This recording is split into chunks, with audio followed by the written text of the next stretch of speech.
record. Yes, sir. All right, 3, 2, 1. Hey guys, welcome. Hi, thanks for having us. Yeah, so today we're here with Dr. Elizabeth Yoder and owner and founder of Wellbeing Connection, Sarah Underhill. Yeah. Yahoo! So we got a lot of madness happening in the world these days. I speak with people in the midst of COVID and the protests, and there's a lot of anxiety, depression, instability, lack of balance, financial concerns with work furlough. So I wanted to have a conversation about mental health. This is a good time to have that conversation. Definitely. Yeah.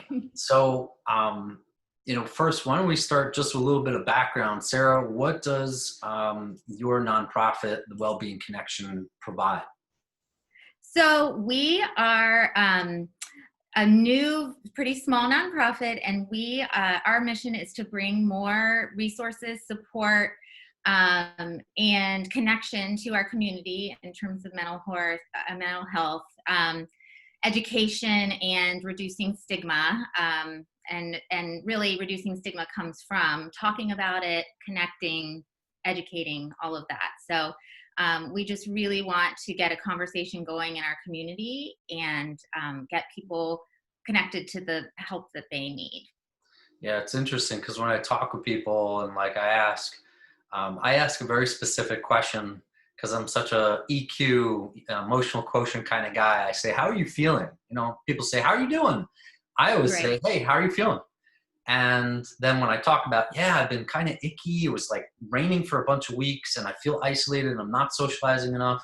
Then people go there. And when they go there saying, I've been kind of feeling a little bit depressed and down lately too. I'm immediately aware of the kind of barrier that comes up for people when talking about their well-being. And it's really funny because if it was like a hurt knee, be like, look at it, it would be in detail, it would be showing you, it would be talking about it. When it comes to mental health, there's a one-liner, and it's it's kind of sucked. And then what else do I say? Which is, I think, the stigma you're talking about. Right. Yeah. Well, that stigma is so prevalent. It's easier, and I think it's somewhat socially awkward if you are walking by them and say, hey, what's up? How you doing? And the default answer is, oh, I'm fine. So I always make a point to ask it twice and say, how you doing? And they'll say, oh, fine. How you really doing? To really pause, because it's hard to acknowledge. And I don't know that we always assume people want to hear how people are really doing. Mm-hmm. Yeah, that's a great... In fact, when you just said that, I felt like I was validated that you asked me hey, how are you really doing? Right. That's a great way of checking in with people. Dr. Yoder, just to give some people background of your expertise, tell me a little bit about your world. You're a psychiatrist. You specialize in neurology. Is that correct? Well, so I'm a psychiatrist. I'm a physician. My specialty is psychiatry. We're boarded by the same American Board of Psychiatry and Neurology, but I'm not. I focus more on the software. We say neurologists are more the hardware of the brain. I'm the software, what's manifesting in terms of emotions. But I am born and raised in Ohio, went to medical school at Ohio University's College of Osteopathic Medicine. I was commissioned in the military, and so I served as a Navy psychiatrist for a number of years. And then when I was getting ready to get out of the military, my husband and I both knew we wanted to come back home to Ohio, and most of our friends are here in Columbus, and so we chose New Albany. So it's been a really great few years to see the attention, especially through some of the lecture series. And I know the work that Sarah's been doing in the schools to see the community embrace mental health. And I'm so excited to be part of that because it's obviously my passion. Yeah. Sarah, what is the work you're doing in schools? Well, I started as a volunteer with the schools with their well-being initiative. And so I just kind of heard that they were starting something up and really, wanted to look at what they had and what they could do to improve in the area of mental health. And since I have struggled with mental health, really since I was about 14, I just kind of offered, if you need any help, let me know. And so they did, and it was wonderful. I worked with them to help bring education to parents about what they were doing in the schools and kind of how parents could help their kids. And kind of through that experience and through getting people to know is how I ended up starting the nonprofit to really bring what I was doing there kind of out more into the community and not just within the school. And my partner, Diane, who's actually the co-founder, Diane Herman, who's the co-founder of the Wellbeing Connection, it was hired by the school to stay there and continue what we were doing. And then I've kind of gone out into more of the nonprofit community role. So so that kind of got my start. And Dr. Yoder is my psychiatrist. And so I've been telling her about kind of what I've been doing over the years. And I was lucky enough to find her and then, still be going to her. I'm doing the best. I have anxiety and depression, and I'm doing the best I ever have. And I attribute a lot of that to getting connected with her and getting the help that I needed in terms of medicine. But sure. I do a lot of other things too. But that's one of the avenues. Definitely not going to take credit for that. So finding the medications is a very small portion. Sarah's been doing the bulk of the work, which is the hard portion, honestly. Of course. Yeah, that's right. Sarah, you did the work. You just had a committed listener and a guide. So the kids that you're working with, what are some of the issues that are coming up that you guys are addressing? Like, tell me a little bit more about what specifically you're doing with these kids in school. Well, I don't work with the school anymore. Okay. That's her colleague. That's Diane, but I can give you her contact info, and I'm sure she would love to talk to you. I'm definitely within the community and a separate from the school now. But we are we're working on creating a class that's called Care, Compassion, and Resilience Experience, and we're hoping to we're actively working on making a class for teens for that. We have an intern that is doing his senior seminar project with us, and so that's kind of one of his projects to bring that to teens. And we definitely want to help really all ages and families and through support groups and educations and things like that. How are you promoting the services and making sure that you're reaching the largest group of people as possible? So we have we have a few people, kind of volunteers behind the scenes who are helping, and we've just kind of started engaging with a marketing person, and this is all kind of new to us, but she's helping us to figure out and we do have a Facebook and an Instagram page, and so that's primarily how we're sharing. And we also our website will be up pretty soon in the beginning of July. And before this whole COVID thing, I would go to different, like the farmers market, or we had an event with Healthy New Albany, and went there to just really talk to people and hand out our information. And I find that the best way is in person. So that's been hard since March. But, and our connection, I really wanted that name in our title, because I really believe that one-on-one connection and really just, hey, I deal with this, and it's okay if you do too, has been really the best way for me to, help people. But we have that on hold for a little while, but we have lots of plans for the future. So. Got it. I was just talking with my colleague, Dr. Yoder. You'll love this. My coping mechanism for anxiety is humor, and sometimes that is inappropriate. We say it's a mature defense. Oh yeah, that's totally my mature defense. In fact, he was saying to me, you just met this client recently. I'm surprised you just struck right out there with the jokes you were throwing out there. And I said, I was nervous. I get anxious around sometimes. He's like, well, as a realtor, you might want to find a coping mechanism perhaps that's less weird, is what he said.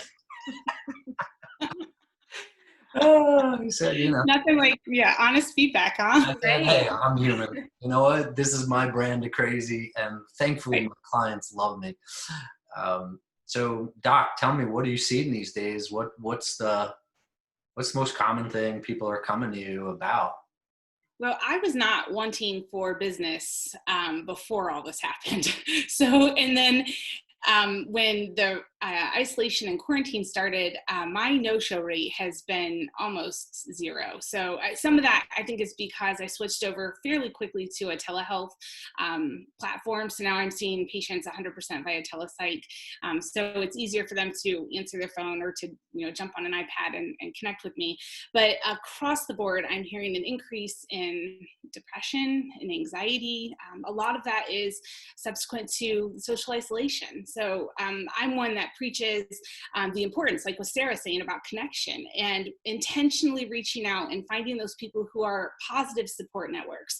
And then in a time when we're saying, actually stay home, don't go out, don't go to the store, that's been very difficult.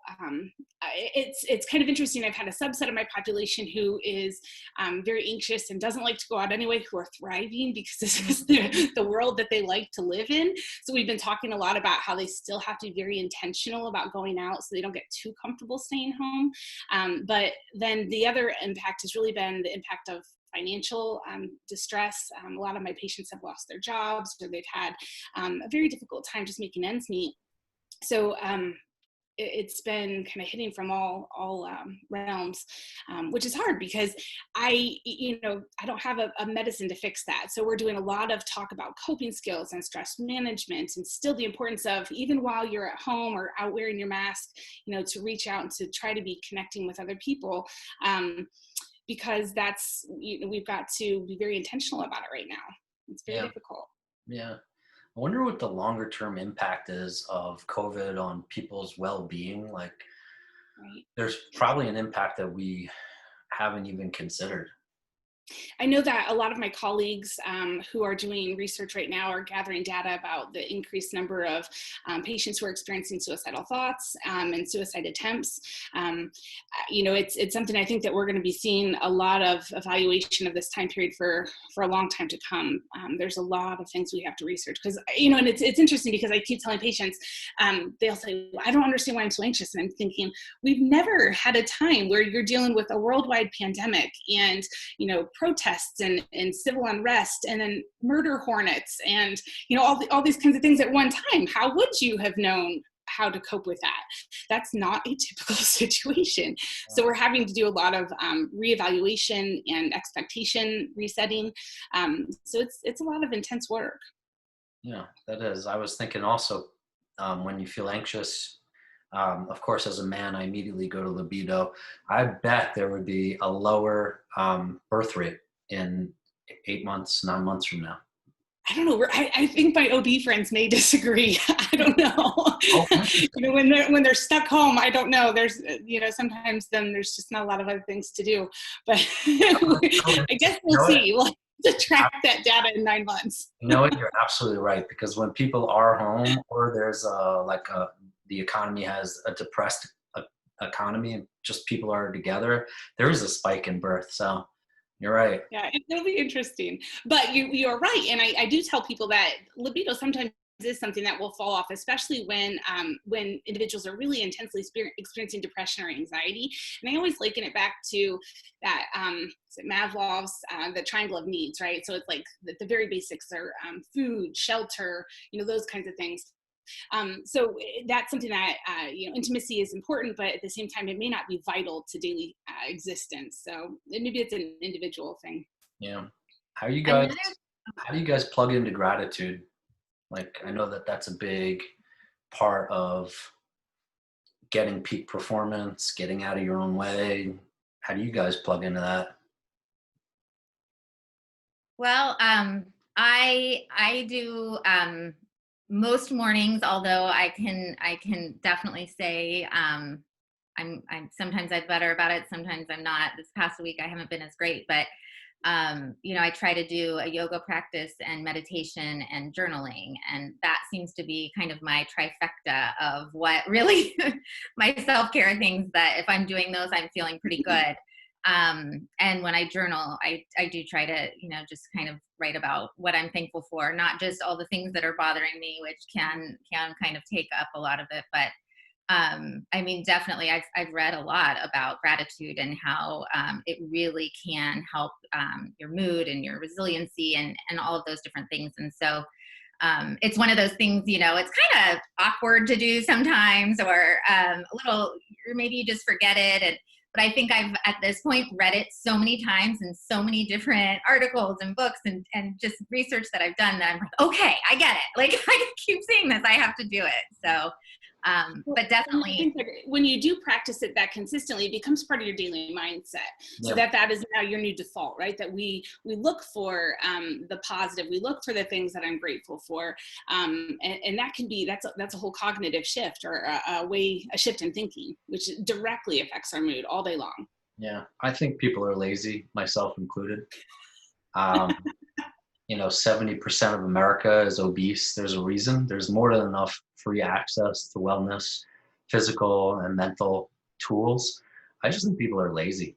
I know when I'm feeling low, it feels like to make the choice to get my shit together and like go and exercise is like so difficult. And I think what you're talking about is like that feedback loop.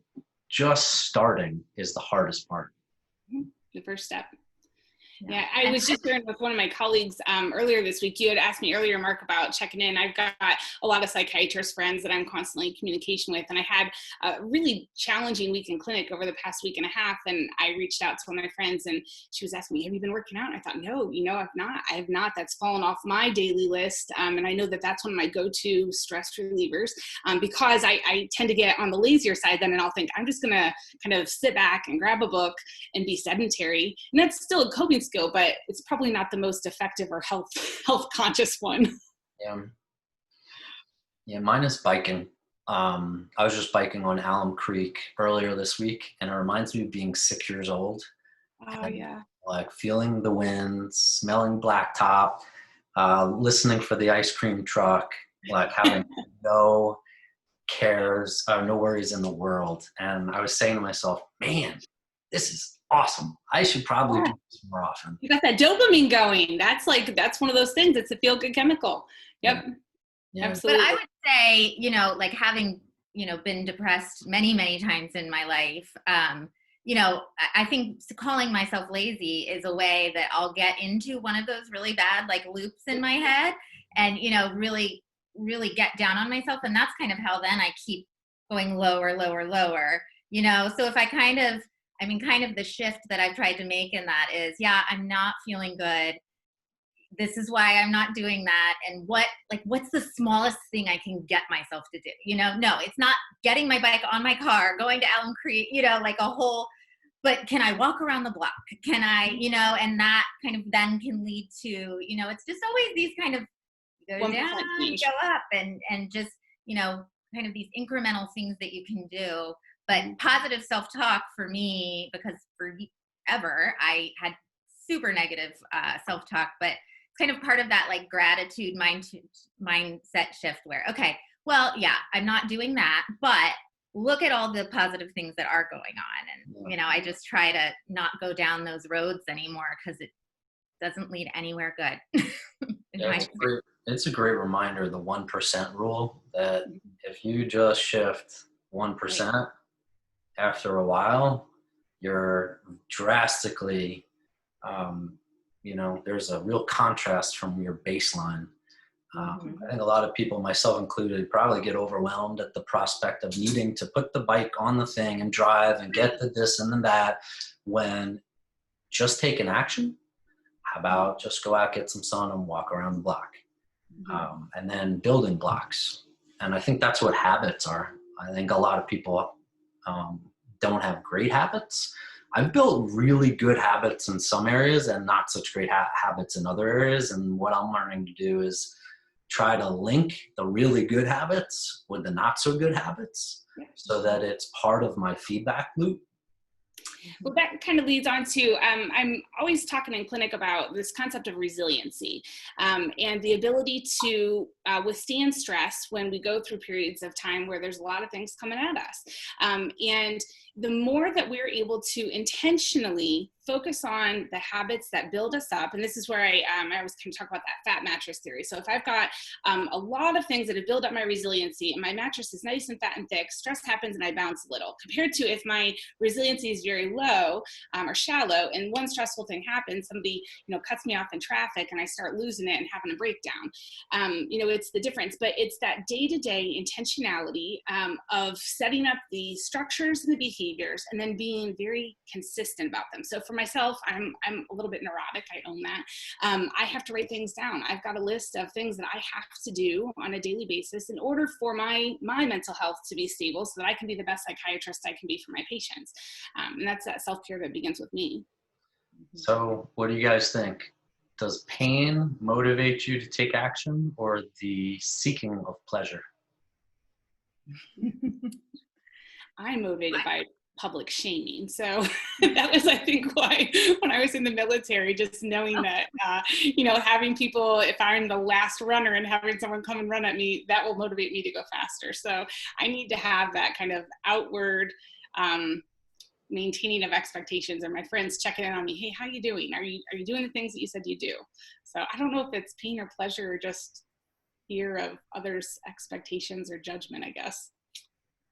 Yeah. And I would say I have a long history of chasing pleasure, and I'm very open that I struggled with drinking for a long time and quit totally drinking about 1.5 years ago. And, once I quit that, I realized that really I was using that to run from the pain. And, just kind of to numb it, to not have to worry about it, whatever. And in fact, it just causes more pain in the long run, for at least for me. And if you're drinking too much, not like a reasonable amount. Yeah. And now it's like and through therapy and different meditation and different things, I'm trying to sit with the pain. Mm-hmm. And just let myself feel it, and it actually does go away. It does dissipate if you just feel it. If you're trying to run away from it, it's still there. I don't know how it all works, but it's still there. But so I'm really not running towards pain, but not running away from it anymore. And I think that's the big thing I've learned through therapy. Mm-hmm. I'm kicking my dog out of my office right now because she was nuzzling at my chair. My kids have my dog on a walk because he would be bothering me right now. I have 3 cats. I don't know that they may or may not come in here. We'll see. Cats. You're the crazy cat lady. I think, he's the control there. So. This is kind of humorous right now. She's coming back in. Oh, Riley girl, come on, girl, out of here. You're really busting in on a great conversation. All right, I'm just gonna close the door. So anyhow, mine is definitely avoiding pain, which motivates me. The pulling pleasure, I'm training myself only recently. I'm doing a 7-day challenge. It's a Tony Robbins 7-day challenge. Yeah. It's called Comeback Challenge. Mm-hmm. And it was super cool. It's great technology where if you look closely and you create a list of the conversations you have on a daily basis, what emotions are you having that are empowering? What are the ones you're having that are disempowering? In this environment, especially with isolation and COVID, a lot of people are having the disempowering ones. My list for the disempowering was twice as big as the empowering one. Mm. And he said that was called like layering. You layer all these really terrible things, and then it's even heavier. And so the exercise is to do the inverse, is to look at all the things you're grateful for, which you were doing, Sarah, and create those layers, and then to layer on future things that are like you anticipate having a great meeting with a friend, having a great dinner tonight, really looking forward to being with your child whose birthday it is, Dr. Yoder. And then you layer those. And there's not only the thoughts and the emotional state, but the physiology. There's things he does like yes, or like pounding your chest and like getting it in there, changing your body. There's so many approaches to wellness. Mm-hmm. Why do people, there's just so many people that just know about them, but knowing doesn't move the needle. Right.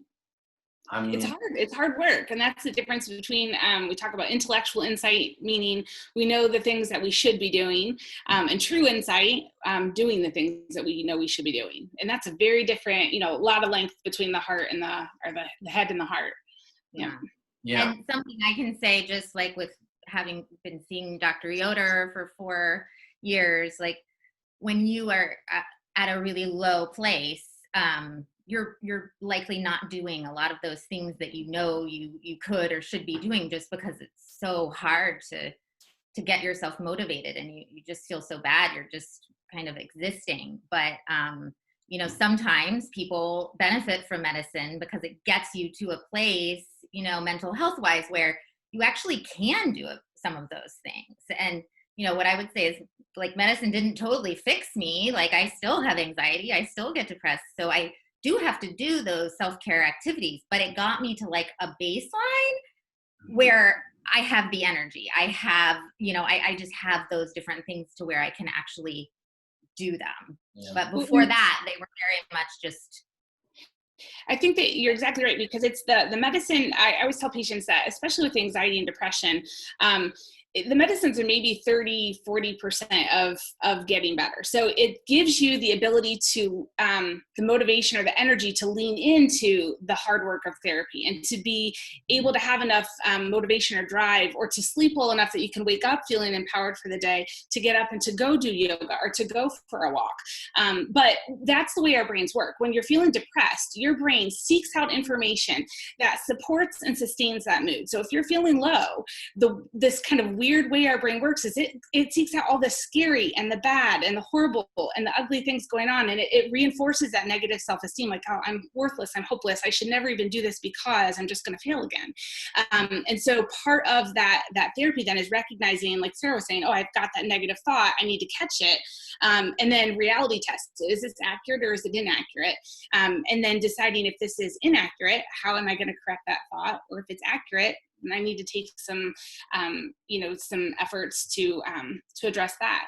Yeah. But it's recognizing. That's why I always tell patients, what's your psychological pulse? I want to know how you're feeling pretty much every moment of the day. And if you haven't been aware of the fact that you're anxious, because sometimes, you could be feeling anxious for hours and hours and hours, and only catch it, and you recognize, oh man, I've been feeling this way all day. I just wasn't even aware of it. So we have to be mindful of what our moods are and when they actually change in the first place. A lot of times it's an external situation that will prompt a negative thought that then prompts that negative mood. Yeah, absolutely. Really hard work. I wonder if alcohol sales and cannabis sales have gone up since COVID. Alcohol has, for sure. I think like 150 or 200%. I've seen articles.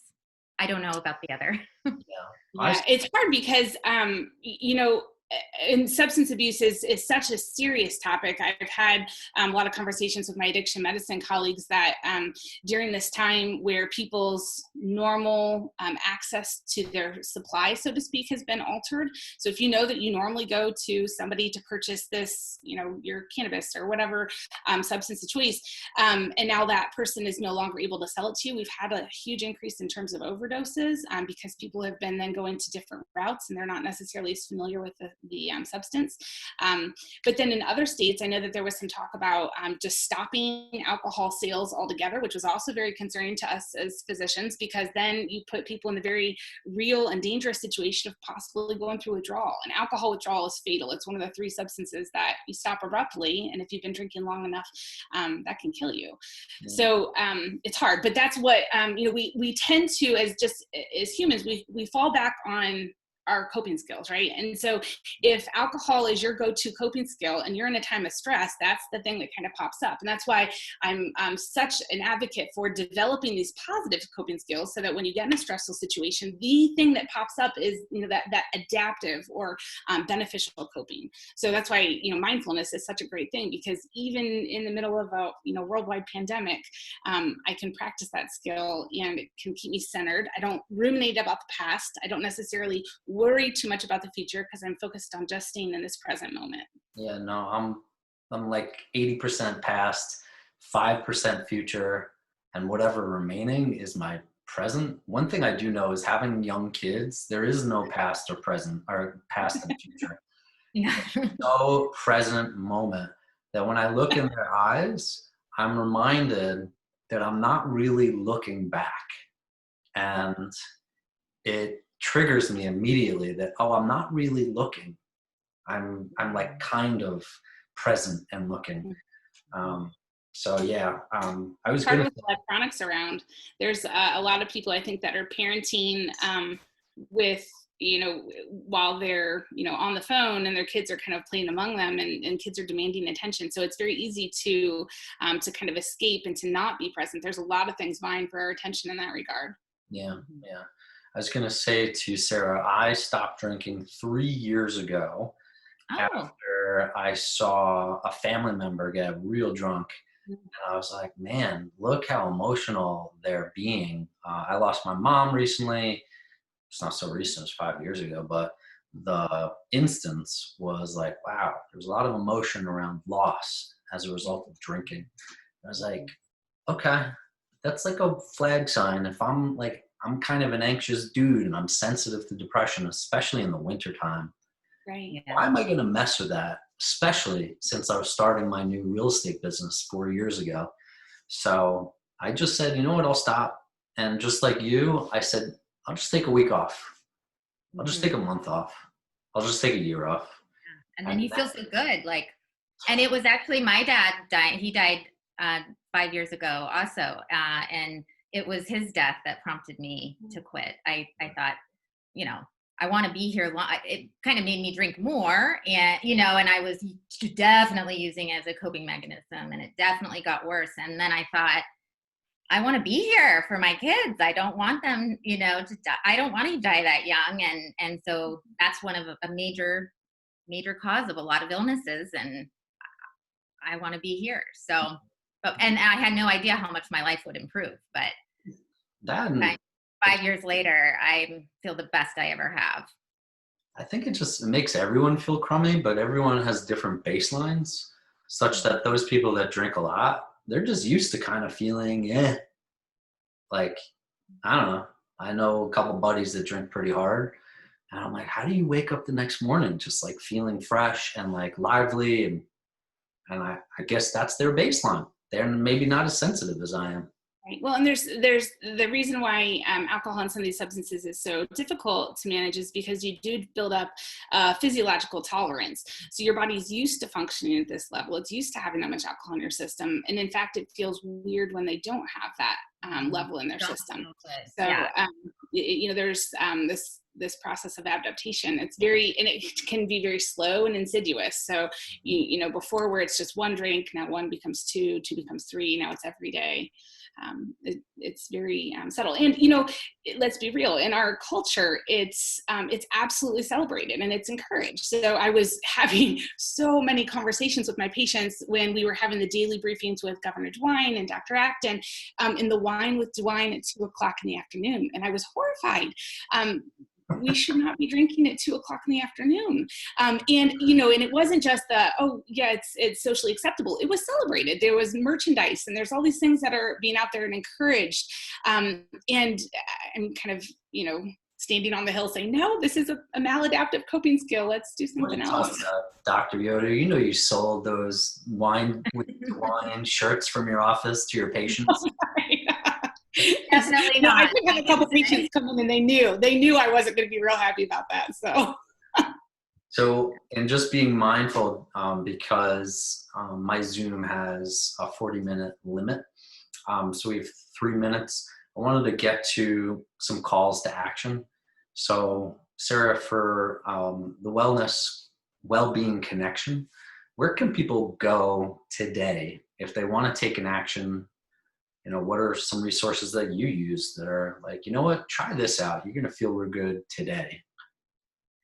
I would say go to our Instagram and Facebook pages at New Albany Wellbeing, because we have lots of tips and lots of links to different things, lots of articles. and information about our yoga class and our different support groups. I would definitely check out like the Headspace app or the Calm app or the Insight meditation app. Those are 3 that I love. 10% Happier is another good one. Oh, 10% Happier. Yeah. Right I think there, you just overwhelmed the audience with like way too many options. So sorry, I should have given one. how about we'll pick one? What is one that you use? I use Insight Timer. Okay, got it. 90% Happier, yep. But the other thing is, if you don't have the resources to purchase, most of those have free versions, but paid versions as well. You can always just Google mindfulness. That's what those are all coming down to, is that basic concept of mindfulness. And there's lots of free resources out there on that. Okay, got it. Well, guys, I so appreciate the conversation. I think this is really well timed.